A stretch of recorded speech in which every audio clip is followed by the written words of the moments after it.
Okay.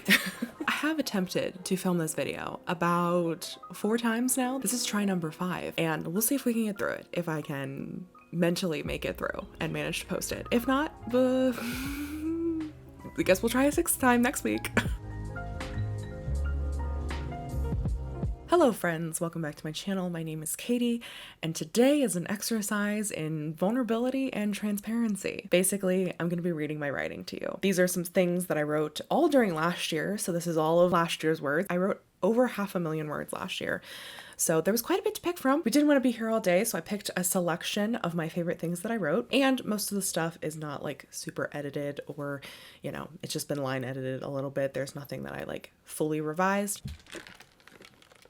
You're gonna get to hear a lot more about Cruel Summer, so sit back, relax, get yourself a drink, get like ready for the day or something, like pretend this is your audiobook for the day, and listen to my dulcet tones in my nice podcasting mic that I'm using for this video because I want it to sound nice. For you. So the first scene is going to be from Cruel Summer. This is the soulmate AU book that I wrote at the beginning of last year and then wrote again, and then I'm now querying. This is unfortunately a deleted scene that I was cutting words. I was trying to get down under 100k, and unfortunately this was one of the scenes that had to be nixed. Context for the scene is pretty self-explanatory. You get to meet Jules and his 3 sisters as they grocery shop. There's nothing more to it. They're grocery shopping because Luca, the other main character, is injured. So that's the context. Julius should not have asked his sisters for help. After spending about 12 minutes arguing over which grocery store to go to, Claudia drives like a maniac through the London streets. Octo should have driven, Livia complains, clinging to the side of the door as they swerve around traffic. Claudia twists the volume on the radio. "What was that?" she yells over the thumping music, flashing a smile over her shoulder. "Bitch," Livia mutters, and Julius snorts. They manage to pull into the Waitrose without dying or Julius throwing up. Or perhaps those are his nerves about this odd plan that he has. "What's the plan of attack?" Claudia asks, ripping 2 carts apart. She swerves around other patrons, and Julius has to jog to catch up. "Fucking hell, Claus, you're gonna kill someone," Octavia hisses, wrenching the cart from Claudia and slowing considerably. Claudia frowns and tries to complain, but Livia cuts her off. "Snacks," she says. "Lots of snacks." "Do we know what Luca likes?" Claudia asks as Octavia navigates them into the produce section. She pauses to look over the strawberries. Julius shakes his head. "Not really. I know he likes tea." "Okay, well, you're not going over there with just tea," Octavia says, starting to load up the cart with fruit. When Julius gives her a look, she says, "This is for me." Claudia refuses to keep anything healthy in her fridge. "Hey, I have my smoothies," Claudia retorts, swiping the pomegranates out of the cart and surreptitiously putting them back on the shelf. "Okay, do any of us know anything about Croatian candy or snacks?" Julius asks, a wild bit of panic unfurling in his chest. This is supremely stupid, but he can't turn back now. Claudia and Octavia exchange glances. Livia sighs. "I'll research. I doubt we'll find anything authentic from Croatia, but maybe we can find a substitute." Her long nails tap against her phone screen, painted white for Wimbledon. Claudia slings her arm around Julius's shoulder. "We'll get a variety. There has to be something you'd like." Her arm slides away as she gets distracted by something. Octavia guides them into the bakery section. "Okay, how about bread? Who doesn't love bread?" Octavia pulls a package of artisan croissants from the shelf and presents it in her hands to Julius. "Bread?" Julius asks incredulously, but he reaches out to squeeze the soft layers of pastry. "Is this what you would want?" "Obviously. When I'm not feeling well, I love bread. Leo makes the best peasant bread. Ooh, should I ask him to make some?" Octavia's eyes sparkle, and Julius doesn't have the heart to tell her no, so he nods. "Muffins?" Livia asks, surveying a table full of fresh baked goods in tiny plastic containers. "Maybe this orange one. There's a lot of orange candy sold in Croatia. According to Croatia Weekly, that is." She hands Julius her phone and starts shuffling through the boxes for one that meets her standards. "Tea cakes?" Claudia suggests, and Julius shrugs. There are too many options, and fuck, this is overwhelming. This is why he does Instacart. He looks down at Livia's phone, scrolling through the various types of candy that are apparently national favorites. He pinches the bridge of his nose, trying to relieve some of the throbbing pressure behind his eyes. "Maybe you could take some flowers," Livia suggests, plucking her phone out of his hands. Julius sticks his tongue out at her. "We're just friends." "Whatever you say, Jules," Claudia teases. Heat flushes across his face. "Shut up." Octavia clicks her tongue. "Children, shall we move on?" She gestures down towards the dairy and meat section. "Perhaps cheese for a charcuterie board?" Claudia asks, walking backward to face them. "That is the most ridiculous thing you've ever said," Livia says with an exaggerated eye roll. Claudia huffs. "You're too young to appreciate an aged cheese." Julius starts perusing the cheese. At the very least, he likes cheese. He pauses as he reaches for the brie. What if Luca is lactose intolerant? "Fetta's always a good choice. You could make him that feta pasta dinner," Octavia says, pulling a packet off the shelf. Julius nods, his throat tight. Jules, are you okay? Julius shakes his head. This is stupid, he whispers, jerking his hand back from the case. Octavia touches his arm. It's not stupid. You said that Luca doesn't have anyone. Not really. And we all know you understand the loneliness of an injury. What if he's lactose intolerant or doesn't like chocolate or muffins or any of this shit? And then I'll look like an idiot and he won't feel any better. Julius's chest heaves. Octavia shakes her head, bangs brushing her cheeks. It's the thought that counts, right? Julius isn't so sure. What if he doesn't want me there? Then you drop off the groceries and tell him to call if he needs anything, Claudia says from Julius's other side. Even if he doesn't want you there now, at least he knows you care. Because you do, don't you? Julius frowns. He isn't entirely sure. He hadn't thought about it. He wants Luca, sure. The looping feeling in his stomach when he's around him doesn't go away until their skin touches, and then it's like he's flying, not falling. But care about him? Julius thinks he could, but they haven't had a meaningful conversation since that one night in Naples. Julius squares his shoulders. Yes, he says, more to himself than Claudia's question. This isn't about rivalry or soul marks. This is about being a better person and being a friend. He snatches the brie off the shelf. What other cheese is good for charcuterie? So that's a little bit of Jules and then also his sisters, which I feel like was kind of important, not only because this was like a deleted scene that I could read to you that I really love, but also it introduces you to the three sisters because there's 3 snippets from the rest of the sisters later on. So get ready to see more of Claudia, Octavia, and Livia. And then I could not include a chapter from Jules and then not also have a portion from Luca. So this is one of my favorite chapters. I think it's probably going to get cut, and it is from, obviously, Luca's POV. The dusky night is stifling. The cicadas howl and the distant roar of the ocean beckons Luca for a late night dip. He knows he should be enjoying these nights. It's hot and beautiful, and the stars are an epic tapestry of fate and riotous light. It's a night for wild love and laughter, to be reckless and foolish and given to temptation. It's a night for nymphs and gods and wine. And yet, Luca cannot dive into the abyss of abandon when his heart weighs so heavily in his chest, an anchor that would drag him to the depths of hell and drown him. Currently, Luca is surrounded by lush greenery, and on the side patio there is a huge table. The terracotta beneath his feet is still sun-warm. Here, Lou. Nicky materializes next to Luca with a beer in one hand and limoncello in the other. Luca takes the beer without complaint, even though he's not really one to enjoy beer. Claudia and Remy slide out of the villa laden with bottles of wine and cases of beer, which they lay out on the half wall protecting the patio from an overgrown swath of plants. Chug this, Claudia tells Remy, shoving a bottle at him. What? Why? He asks, but he obliges anyway, downing the beer in a couple quick swigs. Claudia plucks the bottle out of his fingers and places it on the middle of the table. We're playing truth or drink. Gather the others, and Kasich, don't you dare think about sneaking off. Dread spreads in Luca's chest, and he takes a sip of beer because he's going to need it. Nicky smirks and pulls him into one of the chairs surrounding the table. A cool, salty breeze whispers through their private grotto, disturbing the heavy heat that had settled upon Luca's skin. The rest of the players Claudia has managed to wrangle into playing fill up the table. Leo sits across from Luca, and he pulls Octavia into his lap.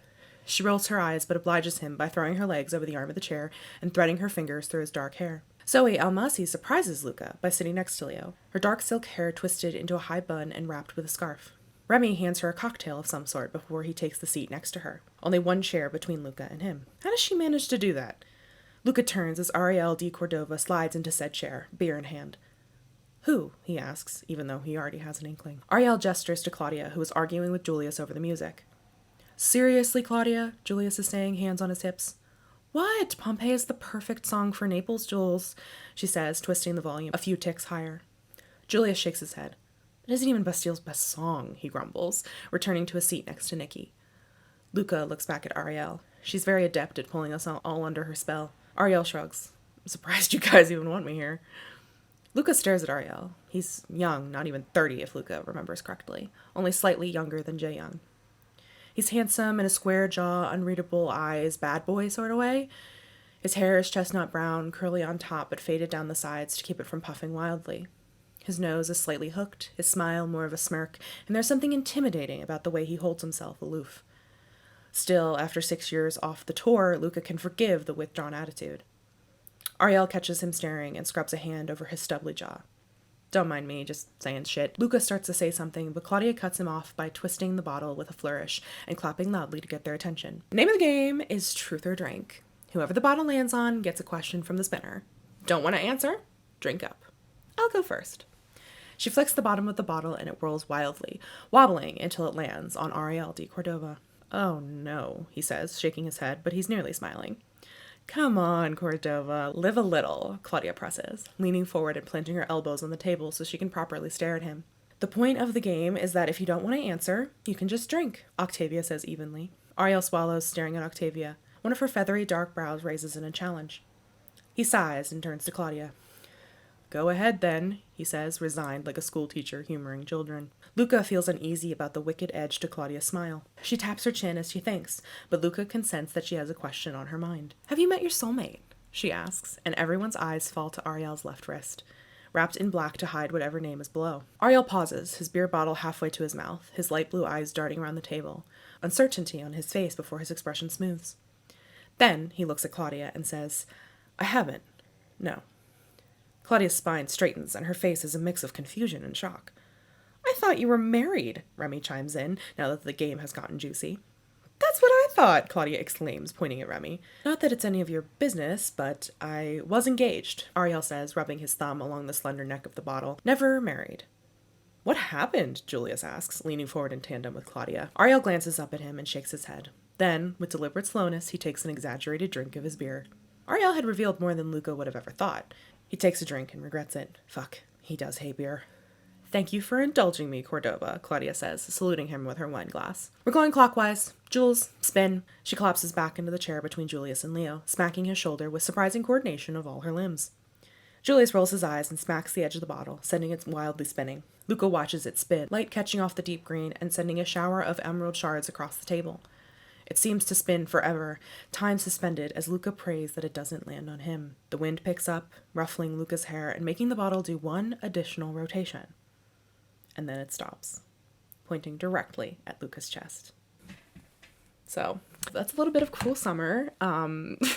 Obviously not very much, but just a little bit. We're going to keep it on the soulmate train. And so I did not write the draft of New Romantics in January, but I have been like snippeting and like writing some snippets and like character exercises and stuff just to try to figure out the dynamics between the throuple. If you know anything about New Romantics, it's about Octavia, who is Julius's oldest sister, and she has a soulmate who is Leo, and Leo has 2 soul marks. You will learn who his second soul mark is, which is part of why I read the truth or drink portion, but... And in case you didn't realize, the way soulmates work in this world is you have to touch your soulmate in order for the name to go black, essentially. Like you're born with it silver, and then it goes black when you touch your soulmate, and that's how you know, which is, I guess, important context. If you didn't know how my soulmates worked, you'd be like, what the fuck? But yeah, this is from New Romantics. Theoretically, haven't read the book, so, you know, who knows? It's one of my favorite scenes because I think it's fun. And it is a throuple, so they're all in a polyamorous triangle. So, you're up early. Leo startles, turning around with his hands covered in flour like he's been caught with his hand in the cookie jar. Well, bread box? Ariel leans on the fridge, his curls a fluffy halo, and he is in an oversized t-shirt that is definitely Leo's, and sweatpants that might be too. And, "You're wearing glasses," he says without thinking. Ariel blinks and reaches up to touch them, almost self-consciously. "Yeah, I am." "I didn't realize you needed those," Leo says. He just stops himself before he blurts out how cute Ariel is in them. "What are you making?" Ariel says, changing the subject and pushing off the fridge to come closer. "Bread," Leo says, turning back to the dough on the counter. "Sourdough, to be specific." Ariel peers at the counter, scrutinizing the dough as if he can discern the statistics of the loaf before it's even made. "Do you want to knead it?" Leo asks, brushing his flour-coated hands on his apron. Ariel's head turns, but his eyes are slower to follow until they finally snap up to Leo's. In the warm morning light slanting in from the skylight, and with his gray t-shirt, his eyes look more storm cloud gray than blue. No, not storm cloud gray. Rather dove gray, as if titanium white was mixed in with storm cloud gray. "How?" he asks, brow furrowing, and Leo smiles. "Here, take some flour." Leo turns, dipping his fingers into the pile next to the dough. "Hold out your hands," he says, and Ariel does, palms up. Leo catches sight of his name, black and scrawling across Ariel's wrist. He sprinkles flour over his hands and steps back, settling his hands on Ariel's hips to position him in front of the dough. "And then," Leo says, wrapping his arms around Ariel and laying his hands over Ariel's, "work it with the heel of your hand." He rests his chin on Ariel's shoulder. Ariel flexes his fingers and then presses his right palm into the dough. Leo can't help but turn his head and press a feather-like kiss to Ariel's neck, if only to feel him shiver beneath him. "I can't knead bread if you keep distracting me," Ariel murmurs, as Leo slides his fingers up Ariel's forearms. still corded with muscle and strong, even after all these years. They flex and dance as he kneads the dough into a flattened shape. "You're wearing my shirt," Leo says. He dips his hands to rest on Ariel's hips, sliding beneath the shirt to feel his warm skin against his palms. Ariel freezes and Leo blinks. "I can give it back," he whispers softly, as if Leo would be mad at him for wearing Leo's clothes. "No," Leo says, brushing his nose against the curve of his neck, just below his ear. "I like when you wear them. It's like you're mine." Ariel sags against Leo and he sighs, barely there, but Leo is so close that he can hear it. "They smell like you," Ariel whispers, like he's uttering a secret, turning his head to let Leo be the only one to hear it. Leo smiles, wrapping his arms around Ariel's waist and drawing him even closer, pressing him against his chest. "The bread?" Ariel questions, but bread can wait. "Aren't you too cozy?" Octavia drawls from behind him, her voice morning husky and spooky. Ariel flinches in his arms, but he doesn't pull away. Leo hums, squeezing a little tighter, and he adores the way Ariel melts against him. "Why don't you come join us?" Leo asks, letting his fingers skim down Ariel's stomach, soft and trembling to the edge of the maybe borrowed sweatpants. "You're supposed to be teaching me how to make bread," Ariel admonishes, even though he's a little breathless. "I only asked if you wanted to knead it," Leo corrects, as he hears Octavia's footsteps pad closer. "Well, I want bread," Octavia declares, hopping up onto the counter. She is also in one of his shirts and no pants. Her hair is in a messy bun, eyeliner smudged beneath her left eye, and she has a necklace of hickeys. "You heard her," Ariel says as he starts kneading the dough. "Well, luckily for you," Leo says as he detaches himself from Ariel and wanders to the opposite side of the kitchen. "I already made some." He pulls out the bread he'd made earlier that morning, an oblong loaf with perfect even scores on the top and the most beautiful dark crust. Octavia's eyes widen and spark with glee. "Oh, I do love you," she says. Leo lays the bread on the counter and reaches into the drawer for a knife. "Turn your wrists and make it rounder," Leo says to Ariel, before he sinks the blade into the bread, and he hears Octavia's groan of appreciation as the crust lets out the most exquisite crunchy sound. And that's all I can give you of that one. So, more of that, but we quickly get into NSFW territory, and not giving you that today. So next we have a scene for Claudia. Claudia's book is the one that's most amorphous to me, but this was one of the first scenes I kind of thought of when I was kind of developing her character and what her character arc would be, and I really like this section. So her book is tentatively called Champagne Problems, like the working secret title, because obviously Cruel Summer's name is not actually Cruel Summer. I'm not querying it under that, but I'm referring to it under a Taylor Swift lyric. Can kind of guess what Claudia's book is giving from Champagne Problems. Claudia pats her cheek, softening the harsh lines of bright coral blush. A gentle breeze swirls the linen curtains across the gilded mosaics and aquamarine tile. She watches the light shift, rays of bloody red sun painting her room in luminous warm tones. Someone knocks and she lowers her mirror. "Come in," she calls, expecting Octavia or Julius. The door creaks, and Claudia's breath catches as Zoe Almasi stands in the doorway. "Oh, hi," Claudia says, made breathless by her again. Her dress flows around her, loose, with thin straps to show off her long neck and elegant collarbones. She wears no jewelry, her beautiful bone structure enough that she looks flawless, even in a simple maxi dress. A slit down the side shows off her shapely calves and a hint of her thigh. "Hi," Zoe says in her soft and velvety voice. "Could you help me?" she asks, fidgeting with her hands as if she's nervous. "I'll do my best. What do you need?" Zoe gathers her hair over one shoulder. It's lightly waved to her waist in the color of warm sable. She turns slowly and shows off the expanse of her back. She glances sidelong at Claudia. "Will you zip me up?" Claudia can only stare, her heart hammering and heat pooling in her stomach. The dress's zipper plunges obscenely low to the curve of her back. "Okay," Claudia says, trying not to think about how, at one point, her fingers knew every groove and curve of Zoe's body. The sunlight catches on her beautiful bronzed brown skin, shiny from moisturizer. She tries not to think at all as she slowly rises and stands behind Zoe. The dresser in front of them has a mirror, reflecting them. Claudia pauses, finding Zoe's sultry dark eyes. Once, an Instagram post compared them to the sun and the moon. Claudia, bright, fiery, untamed, with her wild tangle of gold curls and pale skin. A girl who tried to shine brighter than the rest, but ended up scorching all who came near. Zoe, mythic, sultry, her hair the color of night and her radiance understated. A girl who waxed and waned, her pull on others as constant as the tide. Claudia firmly disagreed. Zoe was the sun, bright, luminous, bringing joy and love to all around her. and Claudia only glowed when she could bask in Zoe's rays, simply reflecting the light that Zoe naturally had. Slowly, Claudia grips the zipper and starts to tug. She cannot resist turning her knuckles so she can brush against Zoe's spine one more time. Her breath hitches, and far too soon the zipper has pulled the dress snug around her chest, cupping her body. Years ago, Claudia would have rested her hands on Zoe's hips, drawn her into her until their bodies clicked together, as if the sun were eclipsing the moon. Now, Zoe steps forward. "May I borrow a perfume? I forgot mine." Her fingers rest on the wood of the dresser, her eyes questioning Claudia in the mirror. "Of course," Claudia says. Zoe reaches for a glass bottle with a gold cap. "Is this the cardamom and bourbon one?" she asks, glancing back at Claudia. "Whiskey, yes," Claudia says, sitting down on the edge of the bed, her knees as wobbly as jelly. Zoe stares at her, face unreadable, before she spritzes her neck and chest. Then her lashes flutter closed, as if reliving a memory. Claudia bites the inside of her cheek, an ache spreading across her chest as she watches a gleaming rivulet of perfume gather in the hollow of Zoe's throat. She used to wear that perfume every day, if only to drive Zoe crazy and make her snuggle her face into Claudia's neck and kiss her sensitive skin. "Thank you, Dia," Zoe whispers, the use of her nickname making Claudia smile despite herself. "Always," Claudia says as Zoe turns and slips out the door, as quiet as a ghost. The perfume scent lingers in the air, making Claudia's stomach sick with want.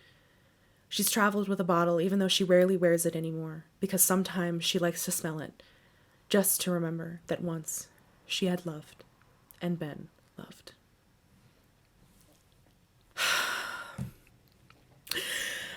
Their story is a little bit, I don't want to say it's tragic, but it's also like, it's a second chance romance, so like they have to be broken up at some point. The last Ricci sibling snippet is from Livia. She's the youngest Ricci, and I cannot wait to write her book. I am tempted to write it anyway, because her book is all about fake dating, and it's fun. And so she ends up with a Australian guy named Skyler. You don't know him, but I love him. He's a funny man. They're funny together, I think. So this scene actually takes place after Livia's like book. This is like something I wrote for the Christmas story I was writing, like where all of them, like where we see all the couples again and they're like having a Christmas together. This is the only snippet that's like after. So they're romance books. They're all getting happy ever afters. I don't know what to tell you. "I cannot believe you are a last minute shopper," Skyler Volkov complains for the umpteenth time. He's huffed and sighed and muttered all throughout the morning, ever since Livia thrust jeans and a sweater onto his face and demanded he get ready. Livia decidedly ignores him, but he is beginning to grate on her nerves. So she straightens from looking at the perfume display and glares up at him. "I thought we were meeting my side of the family next week. Not today." Skyler frowns. His eyes are intensely dark, nearly black, as he tilts his head down, away from the overhead lights. Shadows elongate his cheekbones and make him look even more tired than he usually does. "Well, sorry for rearranging our trip so you could go to your sister's Christmas roast." "You are impossible. You're the one complaining." She pokes him in the stomach and he swats her hand, even though he couldn't possibly feel it under all his layers of jackets and sweaters and a turtleneck. It's not even that cold, it's above freezing, but he still insisted on wrapping himself and all that in a plaid scarf. "Now, help me pick out a scent for Ariel." She plucks a bottle off the shelf and spritzes a thin card. She waves it through the air and sniffs delicately. "Not bad." Skyler leans down and she lifts it up to his nose. He wrinkles it immediately and shakes his head. "No way. Too spicy. This is Ariel we're talking about." Livia huffs and puts it back, stuffing the card into her pocket so she can ask Octavia later. "Okay, here is an oceany one then." "He's not really a beachy guy, Livy." Livia rolls her eyes. "He's Spanish. Of course he's a beachy guy." She shoves the card with the ocean scent at Skyler and he sniffs it. "It's fine, I guess." "It's subtle," Livia hedges, and Skyler shrugs because he is utterly irritating. "What about this one?" Skyler hands her a card this time and she inhales. "This cologne is warmer. Softer, definitely a summery and woodsy scent, with notes of patchouli and vetiver lingering underneath the cedar wood." If she closes her eyes and imagines Ariel, it does seem to fit him. "Oh, I like that." It'll also go well with the tiger's eye gem she had already purchased. Skyler smiles down at her and all her annoyance evaporates as quick as it came. "There you go. And it's over 300 euros. Livia swipes the carton off the lighted shelf and grins. "Perfect. Now, can we please go get some mulled wine?" Livia laughs, but doesn't protest, even though it's only 10 o'clock in the morning. That's a little bit of Livia. Not much of her. It's definitely the shortest one, but I don't know. All the things I've written for her and Skyler are a little bit like, I don't know, spoilery stuff, like stuff with his family and stuff, which is not like, I'd have to give so much context in order to read it, so this is what I got. And finally, the biggest swath of stuff to read is from Invisible String, because I wrote Invisible String. It's the longest book I wrote last year.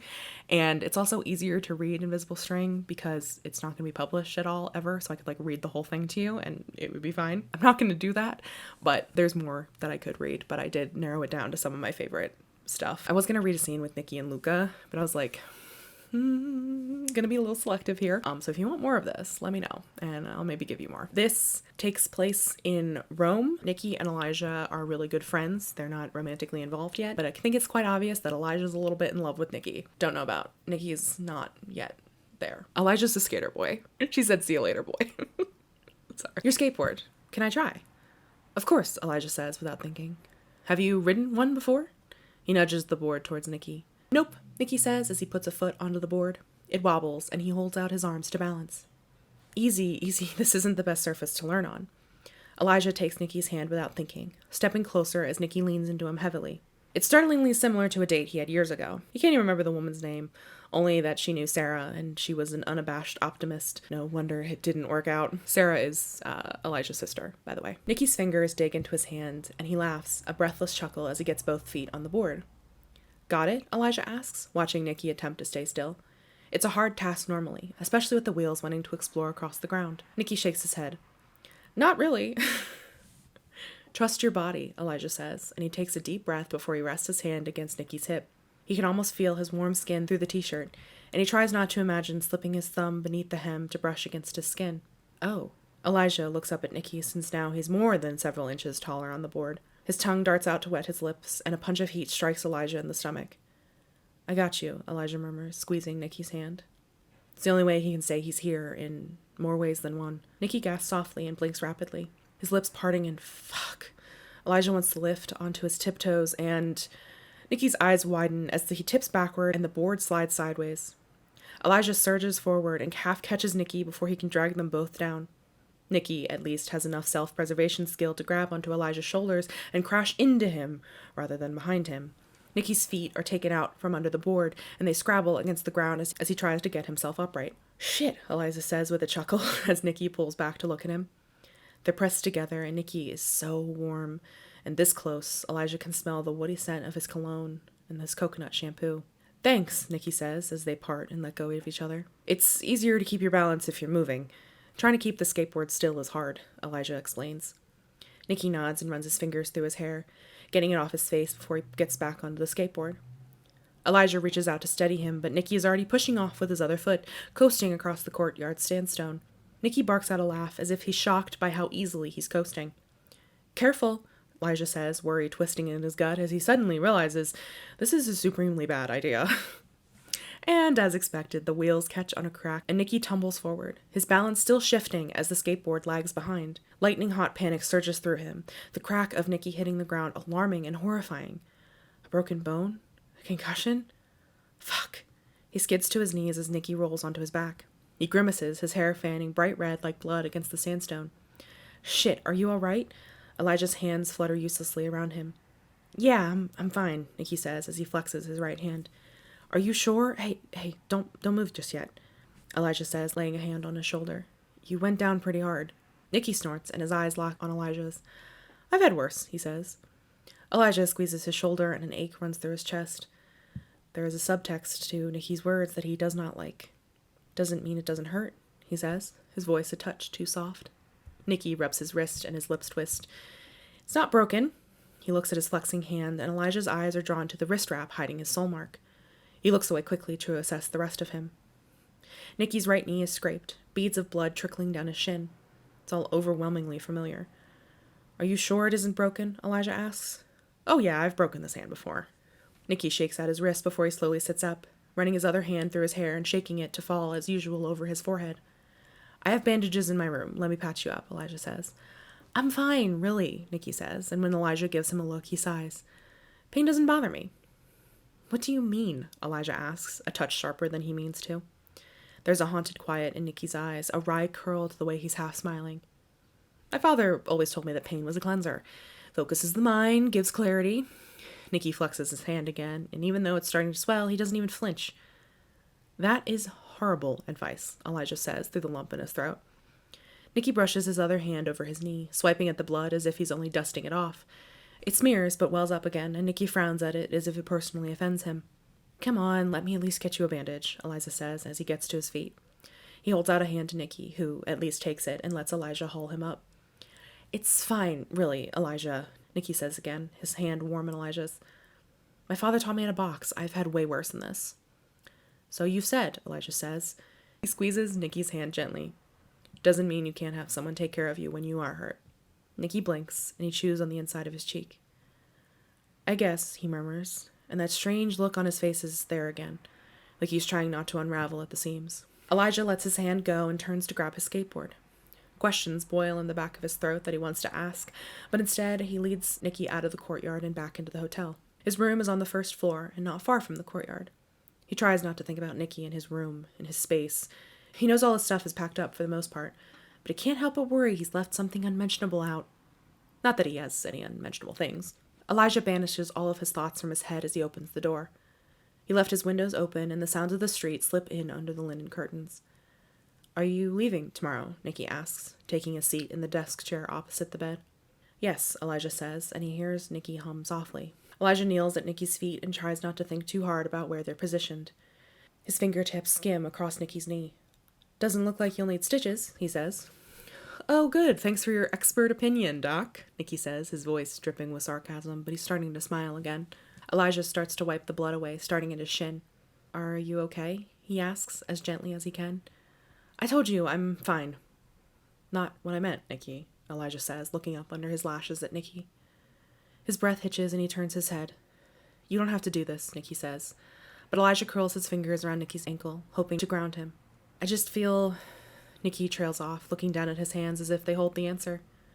Elijah says nothing, waiting. Nicky's skin is warm against his, and he indulges in brushing his thumb across his bony ankle. Fragile, Nicky says finally, his voice nothing more than a rasp. Like if I think about it too hard, I'll break into pieces. He drops his hands into his lap and tilts his head back. Think about what? Elijah whispers. Nicky swallows. Elijah watches the bob of his throat. I can't explain, he whispers. It's okay. Elijah hesitates before reaching up and touching Nicky's hand. You don't have to explain. Nicky turns his hand and he lifts his head, looking down at where their hands lay, palms together. Nicky's fingers are trembling and he wants to weave their fingers together, but Elijah is afraid to move, to break the glass webbing encasing this moment. All Elijah can do is breathe with Nicky as he takes deep breath after deep breath and eventually calms himself. I'll be okay, Nicky murmurs, lifting his head and staring down at him. Slowly, Elijah pulls his hand back and grabs the alcohol wipes again, since fresh blood has welled up again, albeit more sluggishly than before. It's okay if you're not, Elijah says as he rips open the bandage and presses it over the thin scratches. Nicky chokes on a humorless laugh. I wish that were true. Elijah looks up at Nicky. He looks wan, dark circles beneath his eyes and a hollowness to his cheeks. Perhaps it is the low slant of sunset light that gives him a ghostly look, like he's slowly fading away. Let me get you some ice for your wrist, Elijah says, and he slowly gets up, his knees cracking. His foot has fallen asleep beneath him, and he tries to shake out the pins and needles. Okay, Nicky says, as he runs his hands through his hair again. Then he reaches beneath his collar and starts to untangle his necklaces, his fingers brushing against the pendants. Elijah grabs the ice bucket and wishes he could say more. So yeah, in case you didn't know, Invisible String is incredibly angsty, so... the next excerpt is also angsty, but then we'll finish with one that's actually really cute after they're together, so it all wraps up nicely, okay? It's still a romance. And this one is in Nicky's point of view, so we see a little bit of Nicky. I don't forgive you. Nicky wishes he could. He bites his lip and he tastes the coppery sting of blood. The pain is enough to clear his clouded thoughts for now. Nicky keeps his lip worried between his teeth as he forces himself to finish showering and get out and go through the motions of getting ready for bed. But as he stares at the crisp, clean, white sheets of the bed with the perfectly fluffed pillows, Nicky knows he'll never be able to sleep. He throws open his suitcase and grabs his big and soft comfort hoodie. It stretches longer than his hands, and since he doesn't have his tennis bag, he doesn't have another wrist wrap. His other one is still sitting, soggy, in the bathtub. Nicky leaves his phone plugged in and shoves his keycard into the pocket of his sweatpants. He steps out into the dim hallway. Most of the lights are off to save on electricity, and Nicky wanders down the hallway, feeling more ghost than man. He doesn't even know what time it is, only that it must be late.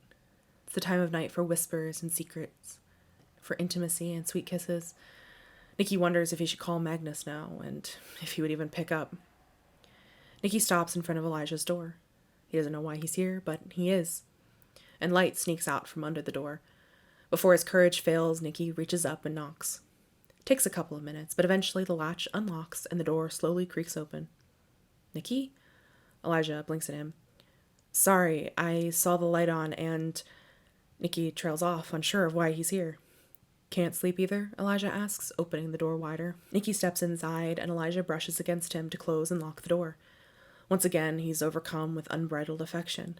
His eyes flicker closed for a moment as he smells the raw earthiness of Elijah mixed with the woody scent of whatever shampoo he uses. Come on, I was about to make hot chocolate, Elijah says as he heads deeper into the room. The lights are low and soft. A golden haze blankets the room, the shadows deep but sedated.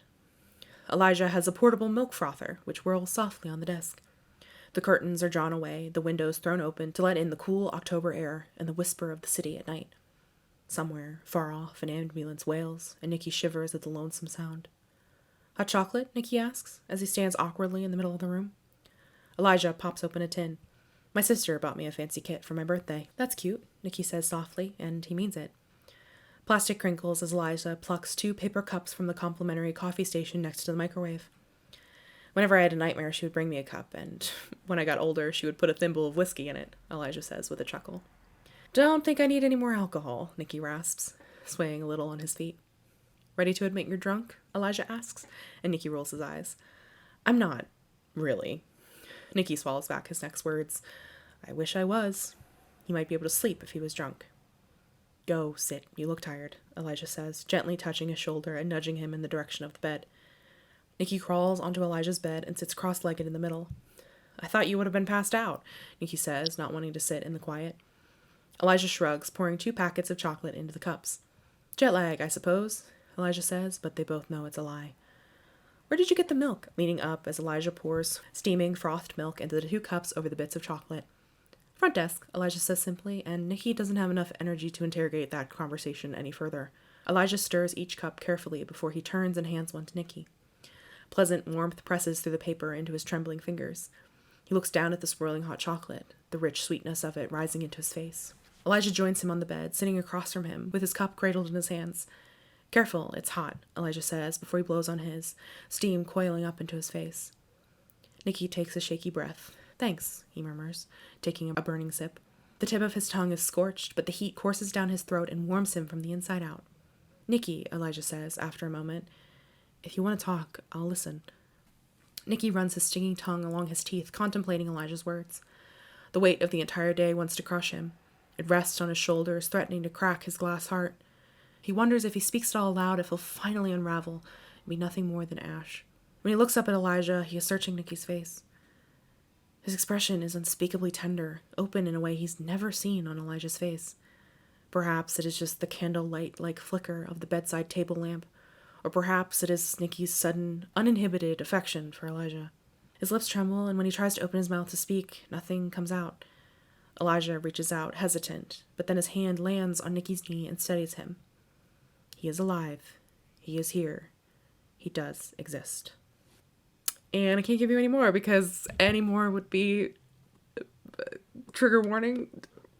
I tried to pick parts that were like emotional moments showing character, but also weren't going to be like traumatizing or like, you know, really like uber intense. But then this last one is just a bit of fluff. They're happy together, so, you know, don't have to worry too badly about Elijah and Nicky. How do you like it here? Nicky asks as they walk back to his apartment by the beach. Both of them have tote bags full of cooking supplies. It's different, Elijah says, glancing around. The city streets would be confusing, and he's sure he would have missed the majority of the beautiful architecture staring at his phone for directions. But it's nice to trust Nicky to know where he's going. But I like it. Good. I'm glad, Nicky says, with a tentative smile, as if he's worried Elijah would hate it. It's not quite home, but it does feel good to be back.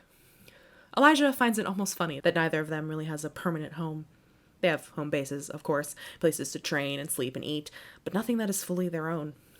Nicky's apartment here in Barcelona is devoid of his personality. He has a singular fork, a fake houseplant on the windowsill, a television and a shoe rack by the door. The fanciest thing he has is a nice bed and a lot of luxury pillows. What are you thinking about? Nicky asks, bumping their shoulders together. Elijah shrugs. You. Nicky blinks. Me? Yeah, I was thinking about the places we live and how nomadic our lifestyle is. Nicky nods. I don't mind it so much. I don't either, but with the off-season approaching, it always feels a little harder. Elijah hates the off-season, although maybe now he won't mind it.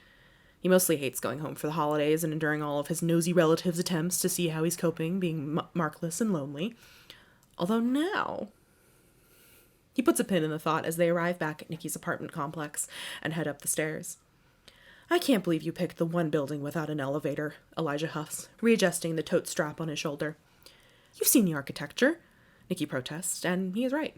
The building is gorgeous, with wrought iron and black tile and aquamarine walls. Plus, do not tell me you get tired walking upstairs. Your calves are insane. That is not the point, Elijah mutters, even though he does admit that it isn't that bad walking up 4 flights. It's the principle of it. Nicky pauses on the stairs. You just love to complain. Of course I do, Elijah says, especially since you indulge me. Nicky starts to smile and shakes his head with fondness. Come on, Grumpy, he says teasingly, and they continue their ascent. Once back in the apartment, Elijah takes the totes into the tiny kitchen, and Nicky goes to open the windows and let in the salty air, even if it is a little cold. So, what are you making? Will you tell me now? Nicky asks, hopping into one of the stools along the peninsula island. Elijah starts unloading the groceries, and he passes a bottle of red wine to Nicky. Open this, please, he says, purposefully ignoring Nicky's question. Come on, Nicky whines softly as Elijah hands him a corkscrew. You are a disaster at food, and unless you want to help, I want it to be a surprise. Elijah has spent way too much time watching masterclass videos on how to cook, and Nicky hadn't taken an interest before now. Mostly, he just scarfed down food and moaned appreciatively. How did you learn to cook anyway? On tour, it isn't super needed. Nicky presses down on the corkscrew handles and peels the cork out. Elijah finds 2 plastic cups and sets them in front of Nicky to pour. Reminds him of the couple times as kids when he and Sarah would get into their dad's brandy cabinet and drink it out of juice cups, pretending they were so adult, even as they choked around the alcohol. Well, my mother taught me the basics when I was still at home, and Sarah made sure I could cook a few meals when I lived with her. And I actually do like cooking. He turns on his cooking playlist and connects it to Nicky's television speaker, one of the few things he has in the apartment. It's therapeutic when it isn't burning. Teach me then, Nicky says, sliding off the stool and rounding the island to stand next to Elijah. Elijah grabs his wine. I think I'll need this then, he says before taking an exaggerated sip and making Nicky laugh. Do you want to guess what we're making? He asks, and Nicky picks up a tomato. I would have said spaghetti, but there is no pasta. Unless I'm making my own pasta, Elijah counters. Nicky rolls his eyes. You cannot be making your own pasta. Elijah shrugs. I could. I am making a dough, just not pasta. Nicky's face lights up. Pizza? Pizza, Elijah confirms, and he turns to grab the tomatoes so Nicky can start on the sauce. Then Nicky's arms are snaking around his waist, his chin resting against Elijah's shoulder. Are you trying to tell me something? Nicky purrs in Elijah's ear, which makes goosebumps prickle along his arms as Nicky kisses the curve of his neck. Jesus, I really like to write that, don't I? Elijah bites the inside of his cheek. Maybe, if you want. Nicky laughs, pressing along Elijah's back, his hands swaying along his stomach, almost possessive. I always want. Well, then you better start on this sauce, Elijah says, sliding his hands beneath Nicky's and unfortunately peeling away. Nicky huffs and swipes his glass of wine off the counter. Where is the recipe? Half an hour later, the sauce is simmering on the stove, and Elijah has worked the doughs into having strands of gluten. Wow, maybe I shouldn't knock making dough from scratch, Nicky says as he absently twists the spoon in the sauce, eyeing Elijah's hands as they work. Why? Elijah asks, even though he already knows. I love watching you work, Nicky says with a snicker, and Elijah rolls his eyes, pressing the heels of his hands into the dough, stretching it across the counter. Your hands are so sexy. Elijah flexes his fingers into the dough to exaggerate, and Nicky hums in approval. Like I said, cooking is therapeutic. Nicky moves closer, his empty cup landing on the counter. It's the only warning Elijah gets before Nicky's fingertips dance across the muscles of his forearms. I love how strong you are, Nicky whispers. Trust me, the feeling is mutual. Elijah lifts up the dough. It's soft and slightly sticky in his hands, but when he pulls on a piece, it stretches nicely, so he plops it back into the bowl to prove. Is that sauce done? He asks, and Nicky glances back at it, twisting the burner off. Yep. He grabs the spoon and licks the edge. Oh, that is good. Elijah doesn't even have to ask. Nicky is already dipping the spoon into the pot, and he cups his other hand underneath it as he lifts out a spoonful. Elijah leans forward and lets Nicky slide the spoon into his mouth. The sauce is nearly sweet, just on the verge, but it pops with the tanginess of the onions and the sharpness of the garlic. He hums in appreciation, letting his eyes close as Nicky gently pulls the spoon free and dumps it into the sink. What should we do now? Elijah asks, slinking into Nicky's face and placing his hands on his hips, drawing him forward. Nicky comes easily, laughing as he wraps his arms around Elijah's neck. I can think of a few things, Nicky murmurs. Elijah gives in to the urge to kiss Nicky that he's been fighting all day. Whenever he mispronounces a Spanish word, whenever he points out a little cafe that advertises they make the best espresso, when he spots a dog and immediately tugs on Elijah and points it out because it's so exciting to see one, and God, he knows how much Elijah loves dogs. I love you, Elijah says as he pulls back, and Nicky's fingers play and twist in his hair. I love you too, Nicky says, and he's grinning, bright like the sun. There you go. 2 kind of angsty scenes from Invisible String and then one that's happy. So we're going to do one more snippet, the only snippet that's going to be from a not like contemporary romance one. This is actually one from the Eclipse project. I worked on the Eclipse project sporadically throughout last year, and this I think is, I don't know, it's one of my favorite snippets that I've written. It stayed kind of this way and I like it a lot, so we're going to read that and then we'll be done. Mood shift a little bit. They're going to a dinner party, so like not actually that much of a mood shift, but I think it's funny and it shows off Cree again, and the mentor character and his 3 apprentices and stuff, so it's not very long. So this wasn't a covert mission, Aaron said, looking over the 3 teenagers in heavy hoods and masks. Zan and Az glanced at Vit with furrowed brows. Their eyes glinted in the flickering lamplight of the lanterns swaying above them. Vit slowly lowered her hood, her dark brown hair shining copper and her pale gold eyes like coins. They pinned him with a familiar glare. You said we're going to be sneaking out, she accused sharply, but her voice was muffled by the black mask covering the lower part of her face, form-fitting to her cheekbones and nose. Yes, I did, Aaron said, resisting the urge to pinch the bridge of his nose. But we're only sneaking because the council doesn't want you to leave the palace. Zan ripped off her mask and smacked David's shoulder with it. You are an idiot, she said, without venom. Az removed his and slid it into his pocket, looking a bit sheepish. Why don't they want us to leave the palace? Vit demanded. Everything she said and did was with such intensity. Aaron wondered how she kept all her fierceness crackling so hot all the time. Because you are teenagers with raging hormones. A cackle echoed above them, and Cree landed in a flurry of black next to him. Aaron had noticed her earlier, crouched on one of the high open windows like a giant bat, her eyes glinting as she waited for the right moment to jump. All 3 of the young Heartweavers startled. Vit had her dagger out within seconds, and Zan spread her arms over both of them, as if to protect them. I wouldn't let you go anywhere. Who knows what you could get into, Cree said, for once her eyes sparkling with mirth, as she surveyed the dagger pointed at her chest. Aaron started to tell them they should hurry, but Cree's hand shot out and Vit gasped sharply. Cree jerked her forward, twisting her wrist enough that Vit's fingers splayed and the dagger clattered to the marble floor. Cree, Aaron admonished, but as quick as she'd grabbed his student, she let go. Vit recoiled, holding her aching wrist closer to her, glaring through her lashes at Cree. Zan wrapped her arm protectively around Vit's shoulders, but she shrugged out of it with a grumble. Watch out, little dragon. If you're going to point knives at people, you best be ready to use them. Cree crouched, picking up the dagger and twirling it between her gloved fingers. Vit grumbled and growled, holding out her hand for the dagger. Aaron noticed her ear tips were burning bright red from where they poked out from her hair. Cree's lips coiled into a sharp edge, the tips of her iron-pointed incisors glinting. You'll have to earn this back, kiddo. The dagger disappeared into one of Cree's many pockets and hidden compartments in her sorrow-born cloak. And that's all. That's all I get from there. This was me reading some work that I've written in the last year. Again, if you did enjoy this, make sure to like below and subscribe if you want to follow my journey. This was kind of a exercise in trying to be like showing off my writing a little bit in various stages and various forms with different like vibes, genres, stuff like that. If you feel comfortable, share a snippet with your work in progress below. And yeah. Hope you enjoyed this. Hope you just like sat back and relaxed a little bit and listened to me talk, listened to me narrate. And that's going to be all. And I will see you guys in the next one. Bye. After spelt... Oh. Can Katie read? No. The terracotta between... Claudia plucks the... Jesus. Ooh. Claudia... Ariel peers. Four. I'm not gonna read that. Hands. Reading comprehension, none. And I fucking wrote it. Nope. He squeezes. Fuck. He squeezes. Squeezes. It squeezes, girl.